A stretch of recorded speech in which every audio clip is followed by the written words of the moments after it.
Welcome back to official Akhtar Rahman sir YouTube channel. एका नवीन व्हिडिओमध्ये आपले पुन्हा एकदा स्वागत आहे. मित्रांनो, सीटेट फेब्रुवारी 2024साठी आपण पुन्हा मराठी पेपर 1 आणि पेपर 2साठी भाषा 1 आणि भाषा 2साठी काही इम्पॉर्टंट आणि सिलेक्टेड क्वेश्चन या ठिकाणी आणले आहोत. मित्रांनो, जे परीक्षेच्या दृष्टीने खूप इम्पॉर्टंट असणार आहे. तर चला व्हिडिओ सुरू करूया.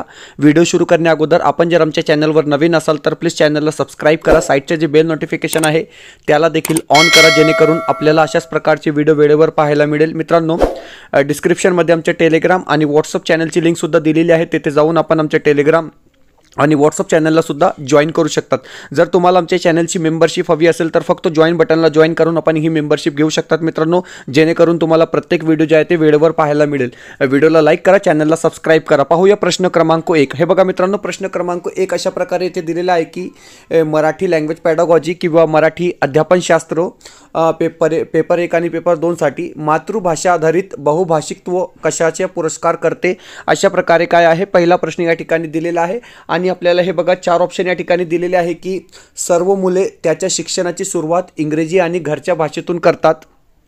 पॉसिबल आहे हा, नॉट पॉसिबल. म्हणजे प्रश्न ऑप्शन क्रमांक 1 जे आहे ते कट झालेला आहे, कारण की सर्व मुले काय दिलेलं आहे की त्याच्या शिक्षणाची सुरुवात इंग्रजी आणि घरच्या भाषेतून करतात. सर्व मुले प्रथम भाषा म्हणून हिंदी शिकवतात, हे सुद्धा काय आहे, शिकतात. हे सुद्धा या ठिकाणी काय आहे, चुकीचं आहे. म्हणजे लॉजिकली प्रश्न असतात.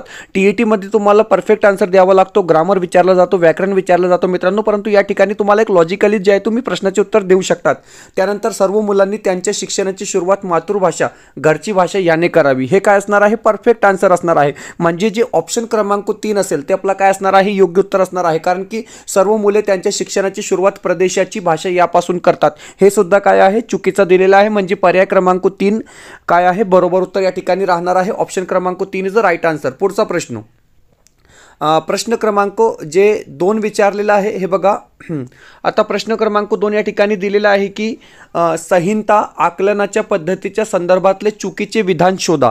हे बघा मित्रांनो, 4 विधान दिलेले आहे आणि संहिता आकलनाच्या पद्धतीच्या संदर्भातले जे चुकीचे विधान आहे ते कोणते. तर हे बघा, चाडणे हे फेर पाहण्यासाठी योग्य आहे, तर न्याहाळणे विशिष्ट उत्तर शोधण्यास मदत करते, हे बरोबर आहे. ओके. त्यानंतर चाडणे आणि न्याहाळणे या दोन्हीत जलदपणे मजकुरावर दृष्टिक्षेप अपेक्षित असते, हे सुद्धा बरोबर आहे. या ठिकाणी चुकीचे विधान कोणता, अशा प्रकारे प्रश्न आहे. चाडणे म्हणजे स्किमिंग, या प्रक्रियेत मजकूर भरभर पाहिला जातो, तर न्याहाळणे स्कॅनिंग, यात विशिष्ट माहिती शोधली जाते, हे सुद्धा काय आहे, बरोबर आहे. म्हणजे ऑप्शन क्रमांक 4 जे असेल ते चुकीचे असणार आहे. चाडणे म्हणजे सखोलपणे वाचन, तर न्याहाळणे म्हणजे घाईघाईने केलेले वाचन. तर हे बघा, ऑप्शन क्रमांक 4 जे असेल मित्रांनो ते आपला काय असणार आहे, या ठिकाणी चुकीचं उत्तर असणार आहे. म्हणजे आपला बरोबर उत्तर असणार आहे. ऑप्शन क्रमांक 4 जे असेल ते योग्य उत्तर या ठिकाणी राहणार आहे. तर हे बघा, सोपे प्रश्न असतात, खूप सोपे प्रश्न काय आहे तुम्हाला विचारले जातात. पुढचा जे प्रश्न आहे, आता प्रश्न क्रमांक 3 या ठिकाणी विचारलेला आहे की जेव्हा मुले भाषेच्या माध्यमातून वस्तू, घटना, सभोवतालाच्या घटनाबद्दल विचारतात तेव्हा ते इतरांपेक्षा कोणत्या भाषिक घटकांचा अधिक वापर करतात, अशा प्रकारे प्रश्न विचारलेला आहे. आपल्याला 4 ऑप्शन दिलेले आहे, सूचनात्मक, स्वयंशोध, काल्पनिक किंवा नियंत्रित. तर हे बघा, जेव्हा मुले भाषेच्या माध्यमातून वस्तू, घटना, सभोवतालाच्या घटनाबद्दल विचारतात तेव्हा ते इतरांपेक्षा कोणत्या भाषिक घटकांचा अधिक वापर करतात, तर ऑप्शन क्रमांक जे 2 असेल, स्वयंशोध, हे काय असणार आहे, आपला बरोबर उत्तर असणार आहे. हे बघा, या संदर्भात काही माहिती दिलेली आहे की आता स्वयंशोध म्हणजे सेल्फ डिस्कवरी म्हणजे काय. तर बघा, सेल्फ डिस्कवरी म्हणजे काय, तर यामध्ये मुले त्यांच्या कल्पना आणि भावना व्यक्त करण्यासाठी भाषेचा वापर करतात. उदाहरणार्थ, मला हे आवडते कारण, किंवा मी हे असे केले कारण, हे म्हणजे आपल्या या ठिकाणी काय आहे, स्पष्टीकरण सुद्धा दिलेलं आहे. पुढचा जे प्रश्न आहे, आता प्रश्न नंबर 4 दिलेला आहे की हे बघा, मानवी भाषेतील कोणत्या वैशिष्ट्यामुळे माणसे त्यांच्या नजीकच्या काळात अस्तित्वात नसलेल्या वस्तू, घटनाबद्दल बोलू शकतात. खूप इम्पॉर्टंट प्रश्न आहे मित्रांनो, आणि अशाच प्रकारचे प्रश्न तुम्हाला काय आहे, परीक्षेत विचारले जातात. आपल्याला ऑप्शन दिलेला आहे, संरचना, अवलंबित्व, तारतम्य, स्थानांतर किंवा स्वच्छंदता, अशा प्रकारे आपल्याला 4 ऑप्शन दिलेले आहे. आणि मानवी भाषेतील कोणत्या वैशिष्ट्यामुळे माणसे त्यांच्या नजीकच्या काळात अस्तित्वात नसलेल्या वस्तू, घटनाबद्दल बोलू शकतात, तर हे बघा, ऑप्शन जे आपला असेल स्थानांतर, म्हणजे ऑप्शन क्रमांक जे 4 असेल ते आपलं काय असणार आहे, योग्य उत्तर असणार आहे. आता संरचना, अवलंबित्व म्हणजे काय, तारतम्य म्हणजे काय आणि स्वच्छंदता म्हणजे काय, हे आपण माहिती पाहून घेणार आहोत. हे बघा, एक मिनटं, हे बघा, माहिती दिलेली आहे की ऑप्शन क्रमांक 3 बरोबर आहे की मानवी भाषेतील स्थानांतर या वैशिष्ट्यामुळे माणसे नजीकच्या काळात अस्तित्वास नसलेल्या वस्तू किंवा घटनाबद्दल बोलू शकतात.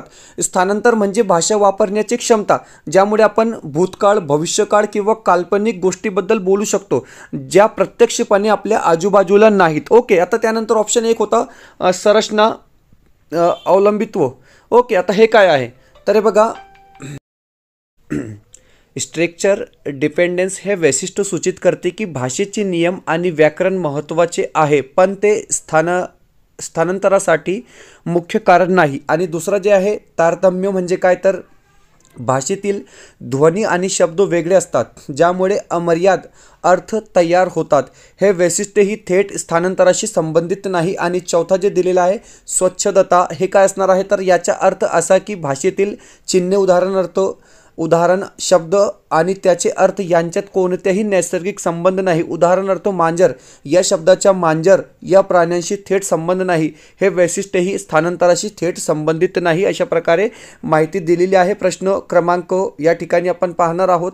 5वा प्रश्न विचारलेला आहे की, एक मिनटं, तुम्ही प्रश्न क्रमांक 5 या ठिकाणी पाहू शकता. जशा प्रकारे प्रश्न क्रमांक 5 दिलेला आहे की आकलनसह वाचन या संदर्भात पुढीलपैकी कोणते कौशल्य गृहीत धरले जात नाही. तर हे बघा, आकलनसह वाचन या संदर्भात पुढीलपैकी कोणते कौशल्य गृहीत धरले जात नाही. आपल्याला 4 ऑप्शन दिलेले आहे.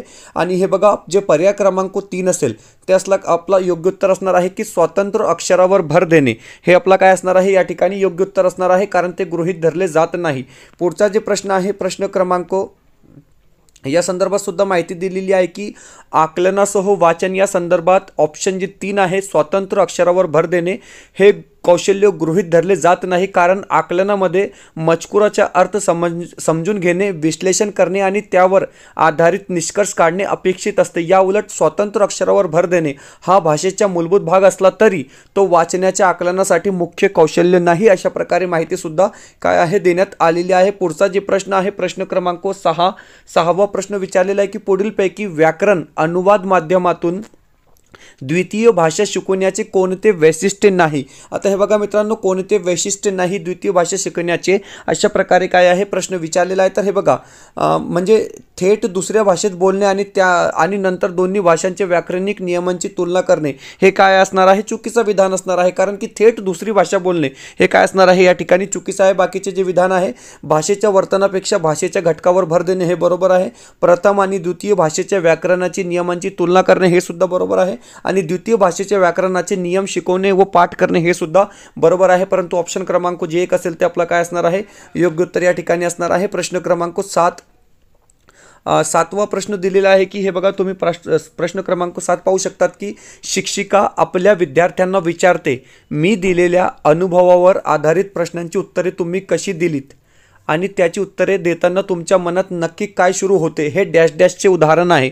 अशा प्रकारे प्रश्न तुम्ही स्वतः वाचून घ्या. आणि 4 ऑप्शन आपल्याला येथे दिलेले आहे. अधिभाषिकता, अधिसंकेत विज्ञान, अधिज्ञानात्मकता किंवा काल्पिक पदबंध. तर हे बघा, या ठिकाणी जे योग्य उत्तर असणार आहे ते असणार आहे अधिज्ञानात्मकता. ऑप्शन क्रमांक जे 3 असेल ते आपलं बरोबर उत्तर असणार आहे. आता माहिती बघा तुम्ही, माहिती कशा प्रकारे दिलेली आहे की शिक्षकेचा प्रश्न म्हणजे 3 अधिज्ञानात्मकता हे उदाहरण आहे, कारण यात विद्यार्थ्यांना त्यांच्या स्वतःच्या विचारांवर आणि शिकण्याच्या प्रक्रियेवर विचार करण्यास प्रोत्साहित केले जाते. हे विद्यार्थ्यांना त्यांच्या विचार करण्याच्या पद्धती आणि समस्या सोडवण्याच्या धोरणावर चिंतन करण्यास मदत करते. ओके, ऑप्शन क्रमांक 3. आता बाकीचे जे ऑप्शन होते अधिभाषिकता. आता अधिभाषिकता म्हणजे काय तर हे बघा, याचा संबंध भाषेच्या अभ्यासाशी आहे, जसे की भाषेचे नियम आणि व्याकरण. ओके, त्यानंतर अधिसंकेत विज्ञान. अधिसंकेत विज्ञान म्हणजे काय, याचा संबंध चिन्हे आणि प्रतीकांचा अभ्यास करणाऱ्या सिद्धांताशी आहे. संकेत म्हणजे त्याचे चिन्हे आणि प्रतीके. ओके, आणि काल्पिक पदबंध. काल्पिक पदबंध म्हणजे काय, हा एक अलंकारिक शब्द आहे जे एका गोष्टीची तुलना दुसऱ्या गोष्टीशी करण्यासाठी वापरला जातो. अशा प्रकारे बाकीचे सुद्धा ऑप्शन काय आहे आपण या ठिकाणी पाहू शकतो. आता पुढचा जे प्रश्न आहे प्रश्न क्रमांक 8वा प्रश्न विचारलेला आहे की पुढीलपैकी कोणती बाब क्रॅशेनचे सिद्धांत आणि वायगोस्कीच्या ZPD समान आहे. ओके, दोन मानसशास्त्रज्ञांची नावे दिलेली आहे, क्रॅशन आणि वायगोस्की. वायगोस्कीला तुम्हाला माहीत आहे कोण आहे. तर हे बघा, या प्रश्न असा आहे की पुढीलपैकी कोणती बाब क्रॅशनचे सिद्धांत आणि वायगोस्कीच्या ZPDच्या समान आहे. तर हे बघा 4 ऑप्शन दिलेले आहे आणि आदान सिद्धांत हे काय असणार आहे, आपलं योग्य उत्तर असणार आहे. म्हणजे पर्याय क्रमांक जे 3 असेल तो बरोबर उत्तर राहणार आहे. पुढचा जे प्रश्न आहे की कमिन्सच्या आंतर अवलंबित्वाच्या सिद्धांतानुसार पुढीलपैकी कोणत्या गोष्टी एकमेकावर अवलंबित असतात. इम्पॉर्टंट प्रश्न आहे आणि अशाच प्रकारचे प्रश्न जे ते ट्रेंडिंगमध्ये चालत आहे. तर हे बघा 4 ऑप्शन दिलेले आहे. द्वितीय भाषेत वाचन आणि लेखन, मूलभूत परस्पर कौशल्य प्रथम आणि द्वितीय भाषेत आकलन आणि उत्पादन, किंवा प्रथम आणि द्वितीय भाषेत ज्ञानात्मक शैक्षणिक नैपुण्य. तर हे बघा ऑप्शन जे डी असेल ते परफेक्ट आन्सर राहणार आहे की प्रथम आणि द्वितीय भाषेत ज्ञानात्मक शैक्षणिक नैपुण्य. ऑप्शन क्रमांक 4 जे असेल ते आपला बरोबर उत्तर राहणार आहे. कमिन्स संदर्भात सुद्धा माहिती दिलेली आहे की हे बघा, कमिन्सच्या आंतर अवलंबित्वाच्या सिद्धांतानुसार प्रथम आणि द्वितीय भाषेत ज्ञानात्मक शैक्षणिक नैपुण्य या गोष्टी एकमेकावर अवलंबित असतात. ओके, त्यानंतर सिद्धांताचा अर्थ असा आहे की सिद्धांतानुसार एका भाषेत प्राप्त केलेले ज्ञानात्मक आणि शैक्षणिक कौशल्य दुसऱ्या भाषेत शिकण्यासाठी मदत करतात. याचा अर्थ असा की जर तुम्ही पहिली भाषा चांगली शिकला असाल तर त्याचा फायदा तुम्हाला दुसरी भाषा शिकवताना नक्की होतो. ओके, त्यानंतर उदाहरणातून स्पष्टीकरण, गणितासारख्या विषयातील संकल्पना समजून घेणे. हे कोणत्याही भाषेत शिकले तरी ते ज्ञान दोन्ही भाषेमध्ये वापरता येते, त्यामुळे दोन्ही भाषेमधील आकलन आणि उत्पादन क्षमता सुधारते. अशा प्रकारे काय आहे माहिती दिलेली आहे. पुढचा प्रश्न पाहूया. प्रश्न क्रमांक 10 विचारलेला आहे की पुढीलपैकी कोणते विधान अक्षरापासून वाचन सुरू करण्याऐवजी शब्द आणि लहान गोष्टीपासून सुरू करण्याच्या संदर्भात समर्थन करत नाही. तर हे बघा, समर्थन करत नाही. शेवटी जे प्रश्न दिलेले आहे ते तुम्ही पहा आणि आपल्याला या ठिकाणी सुद्धा काय आहे 4 ऑप्शन दिलेले आहे. आता कोणते विधान समर्थन करत नाही? शब्द आणि मजकूर मजेशीर असतात, अक्षर नसतात. ओके, स्वतंत्र शब्द पाठ करणे अवघड असते शब्दाच्या तुलनेत. ओके, प्रारंभीचे वाचक मोठ्या भाषिक घटकावर चांगले लक्ष देऊ शकतात लहान घटकाऐवजी, आणि शब्द आणि मजकूर अर्थपूर्ण संबंध स्थापित करतात, अक्षर करू शकत नाही. तर हे बघा, या ठिकाणी जे विधान समर्थन करत नाही ते असणार आहे ऑप्शन क्रमांक 3. म्हणजे पर्याय क्रमांक 3 काय असेल आपला योग्य उत्तर असणार आहे. मित्रांनो, व्हिडिओ आवडत असेल तर प्लीज व्हिडिओला लाईक करा. आपण जर आमच्या चॅनलवर नवीन असाल तर प्लीज चॅनलला सबस्क्राईब करा. डिस्क्रिप्शनमध्ये आमच्या टेलिग्राम आणि व्हॉट्सअप चॅनलची लिंकसुद्धा दिलेली आहे. तेथे जाऊन आपण आमच्या टेलिग्राम आणि व्हॉट्सअप चॅनलला सुद्धा जॉईन करू शकतात. मित्रांनो, जर तुम्हाला आमच्या चॅनलची मेंबरशिप हवी असेल तर फक्त जॉईन बटनला जॉईन करून आपण ही मेंबरशिप घेऊ शकतात, जेणेकरून तुम्हाला प्रत्येक व्हिडिओ जे आहे ते वेळेवर पाहायला मिळेल. आणि हे बघा, या ठिकाणी तुमच्यासाठी सीटेट मराठी लँग्वेज पॅडागॉजी पेपर 1 आणि पेपर 2 साठी फक्त 249 मध्ये मित्रांनो तुम्हाला ही PDF नोट्स मिळणार आहे आणि क्लासेस यासोबत तुम्हाला फ्रीमध्ये मिळणार आहे. तर 249 मध्ये आपल्याला पेपर 1 आणि पेपर 2 साठी मराठी लँग्वेज पॅडागॉजीचे नोट्स मिळणार आहे. मित्रांनो, अतिशय उत्कृष्टपणे आपण हे नोट्स या ठिकाणी तयार केलेले आहे NCERTच्या सिलेबसनुसार, आणि तुम्हाला प्रत्येक कंटेंट काय आहे या नोट्समध्ये आपण एकत्रित केलेला आहे. मराठी लँग्वेज पॅडागॉजी संदर्भात एकमेव आणि उत्कृष्ट नोट्स आपल्याकडे या ठिकाणी उपलब्ध आहे. मित्रांनो, तुम्ही आत्ताच हे परचेस करू शकता.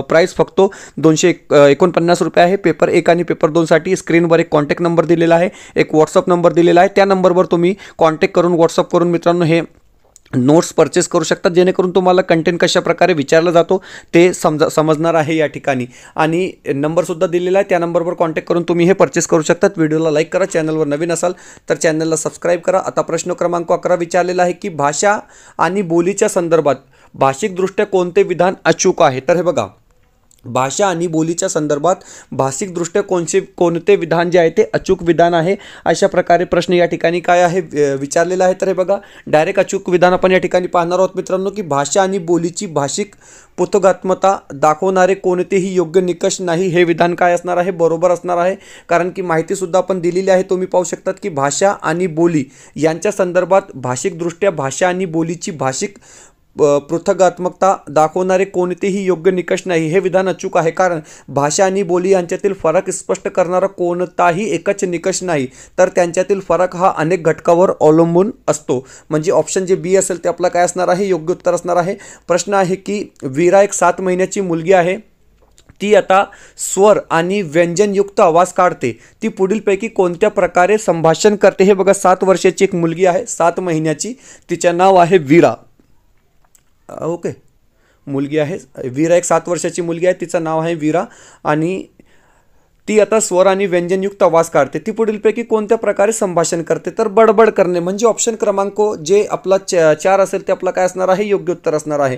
आता हे बघा माहिती दिलेली आहे की विराजी 7 महिन्याची आहेत आणि स्वर व व्यंजनयुक्त आवाज काढत आहे, ती बडबड या प्रकारे संभाषण करते. या टप्प्यात बाळ निरनिराळ्या आवाजे काढून संवाद साधण्याचा प्रयत्न करतात. पुढचा जे प्रश्न आहे प्रश्न क्रमांक 13 दिलेला आहे की उत्पादक शब्दसंग्रह म्हणजे काय, तर हे बघा सोपा प्रश्न आहे. आता उत्पादक म्हणजे काय शब्द तुम्ही लक्षात ठेवा, तुम्हाला लगेच उत्तर कळेल की उत्पादक क्षमता म्हणजे काय. तर हे बघा लेखनात आणि बोलण्यात वापरतो ते शब्द, वाचकास नवीन असलेला शब्द जसे ऐकतो तसे ओळखणे किंवा ओळीच्या पलीकडे जाऊन शब्द वाचल्यास लक्षात येते. अशा प्रकारे आपल्याला 4 ऑप्शन दिलेले आहे. आणि उत्पादक शब्दसंग्रह म्हणजे काय, तर लेखनात आणि बोलण्यात वापरतो तो शब्द, म्हणजे ऑप्शन जे असेल आपला 1 ते काय असणार आहे, बरोबर उत्तर असणार आहे. माहिती सुद्धा दिलेली आहे, माहिती सुद्धा तुम्ही पाहू शकतात की हे बघा आता उत्पादक शब्दसंग्रह म्हणजे तुम्ही लेखनात आणि बोलण्यात वापरू शकता अशा शब्दाचा संच ज्याचा वापर तुम्ही स्वतःच्या विचारांना आणि भावनांना व्यक्त करण्यासाठी करतात. ऑप्शन 1 जे असेल ते बरोबर उत्तर असणार आहे. पुढचा जे प्रश्न आहे प्रश्न क्रमांक 14 दिलेला आहे की पुढीलपैकी कोणते विधान भाषा आत्मसात तंत्र म्हणजे LAD चे योग्य विश्लेषण नाही. अशा प्रकारे काय आहे प्रश्न विचारलेला आहे आणि आपल्याला या ठिकाणी सुद्धा 4 ऑप्शन दिलेले आहेत. तर हे बघा मुले अलंकारिक भाषा कशी शिकतात हे या ठिकाणी आपलं काय असणार आहे, योग्य उत्तर असणार आहे. कारण की भाषा आत्मसात तंत्रचे योग्य विश्लेषण नाही, तर ऑप्शन 1 जे असेल ते आपलं योग्य उत्तर असणार आहे. पुढचा जे प्रश्न आहे प्रश्न क्रमांक 15 विचारलेला आहे की भाषिक समुदायात एसचे उच्चारण 2 वेगवेगळ्या सामाजिक आर्थिक गटातील माणसाकडून वेगवेगळ्या प्रकारे होत असे लक्षात येते. आता हे बघा एस, कोई यस म्हणतात, कोई एस म्हणतात, अशा प्रकारे आपण एसला बोलतो. हे कशाचे उदाहरण आहे, तर हे बघा जशा प्रकारे दॅट या ठिकाणी बोललं जातो आणि दाट कॅरिबियन या ठिकाणी बोललं जातो. अशा प्रकारे 4 ऑप्शन दिलेले आहे. सामाजिक सांस्कृतिक परिवर्तन, समाज मानसशास्त्रीय परिवर्तन, समाज भाषा वैज्ञानिक परिवर्तन आणि व्यावहारिक परिवर्तन. तर हे काय असणार आहे, समाज भाषा वैज्ञानिक परिवर्तन. ऑप्शन सी जे असेल ते आपला योग्य उत्तर या ठिकाणी असणार आहे मित्रांनो. आणि हे बघा तुमच्यासाठी 50% आपण ऑफ ठेवलेलं आहे 30 तारखेपर्यंत. पेपर 1 आणि पेपर 2चे जे नोट्स आहे मित्रांनो, जर तुमचे दोघी पेपर असेल तर दोघी पेपर तुम्हाला फक्त आणि फक्त 599 मध्ये या ठिकाणी मिळणार आहे मित्रांनो. मॅथमेटिक्स सोडून सगळे नोट्स जे आहेत ते आपल्याकडे अवेलेबल आहे. आणि दोस्तों आपको हमारे जो लाइव लेक्चर है सैटरडे को कल और परसों संडे को आपको जो है दोस्तों हिंदी और मराठी के लाइव लेक्चर देखने के लिए मिलेंगे. आगे के लाइन जिस तरीके से लगेंगे डेली जो है आपको नोटिफिकेशन दिया जाएगा कि किस तरीके से आपको जो है दोस्तों लाइव लेक्चर यहाँ पर देखने के लिए मिलेंगे. इससे बाहर एक भी क्वेश्चन नहीं जाएगा, सिलेबस के बाहर प्रश्न नहीं जाते हैं. मराठी विषय रहो, हिंदी विषय रहो, कोई दिक्कत आपको नहीं होनी है दोस्तों. 499 में आपको पेपर 1 के नोट्स मिलेंगे, 499 में आपको पेपर 2 के नोट्स मिलेंगे दोस्तों. और दोनों ही पेपर अगर आप दे रहे हो तो सिर्फ और सिर्फ 599 में ये नोट्स आपको यहाँ पर हम दे रहे हैं दोस्तों 30 नवंबर तक. क्योंकि जहाँ पर अगर आप देखोगे इसकी प्राइस, एक किताब की प्राइस जो है वो 250 रुपये दोस्तों. साथ ही साथ आपको वीडियोस, लेक्चर, ये सारी चीज़ें जो है फ्री मिलेंगी और डेली अपडेट जो है दोस्तों व्हाट्सअप चैनल पर देखने के लिए मिलेंगी. स्क्रीन पर एक नंबर दिया गया है, उस नंबर पे कांटेक्ट कर आप क्या है इसको परचेस कर सकते हैं दोस्तों. मैं आपको बता रहा हूँ कि 100+ मार्क्स आपको लेने हैं तो आपको अभी से पढ़ना है दोस्तों. और 80-90 की बात ही नहीं होती है, आप 100 से ज़्यादा नंबर लेंगे, इस बात की आपको क्या है दोस्तों गारंटी देते हैं. बस आपको सराव चाहिए, आपको बस पढ़ना है, कोई मुश्किल नहीं होता. सीटेट बहुत आसान है. लॉजिकली क्वेश्चन क्या है यार आपको पूछे जाते हैं, तो कोई ज़्यादा सोचने वाली बात नहीं दोस्तों. इस नोट्स को लेंगे, पढ़ना शुरू करेंगे और धीरे धीरे आप लोगों के लिए महीने भर में इतनी प्रैक्टिस हो जाएंगी कि आप बोलेंगे यार कल सीटेट का पेपर करवा दो, हम पास हो जाएंगे. तो इस तरीके से हमने क्या है यहाँ पर नोट्स बनाए. फिलहाल वीडियो में इतना ही, मिलते हैं नए वीडियो में बेहतर अपडेट के साथ.